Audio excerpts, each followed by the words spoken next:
The last P is positioning. And I'm going to tell you the story about Rebecca. Rebecca worked at Standard Bank for a long time. Is anyone here in Standard Bank? I'm not going to be rude about them, I'm just interested. Okay.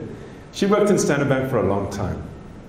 She worked there in Simmons Street and eventually, as a CA, got really frustrated. Because what happens in the big banks is that they are so terrified of compliance, they often get a CA to do quite a menial job. But in that process, they're safeguarding themselves beyond all liability. And I think it must be quite frustrating to be a CA in a bank today. Nonetheless, she found it frustrating. She walked into the office and she sat down and she said, I'm making the big move. And I said, well, what's the big move? Coffee. Coffee. People drink coffee and it's the business I want to be in. I said, why? She said, from a young age, my grandmother used to make coffee the Italian way. And there's a whole palaver and process behind it.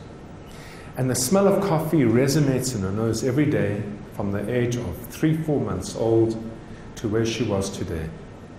So she was going into the coffee business. So I said, that's fantastic. How are you going to do it?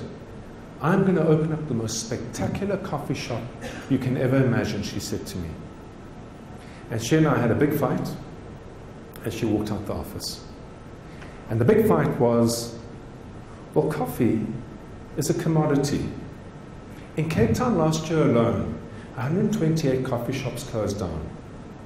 In Cape Town, the center of Cape Town alone. There was nothing special about what she was doing.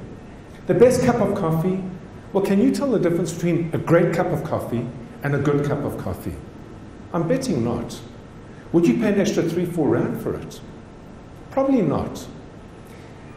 Fortunately, Rebecca came back. It was a very feisty argument we had. And she says, listen, it's not working. We need to do something different. What we eventually did is we sat down and we got rid of the coffee shop as a notion. And what we decided to position the business as was the African coffee cup experience. The coffee would be bought from fair trade Ethiopian Arabica coffee bean growers, the birthplace of coffee in the world. Every cup would be served with the foam on it in the map of Africa, the shape of the map of Africa. On the one side of the saucer would be a roasted Kenyan coffee bean. On the other side would be a drop of dark chocolate from the Côte d'Ivoire. Rebecca started to sell an African coffee cup experience. The music, the decor, all of that followed suit.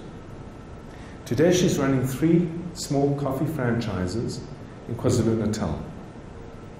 She's been doing this for about 2.5 years, starting in a recession. And that business has got scope and legs for it to compete with VDE Cafe, Seattle Cafe, and so on and so forth. And the only thing that distinguished her from her first manifestation of a business to her second was that she wanted to be different. Not compared to everyone else that was out there, but competition happens in the mind of the customer.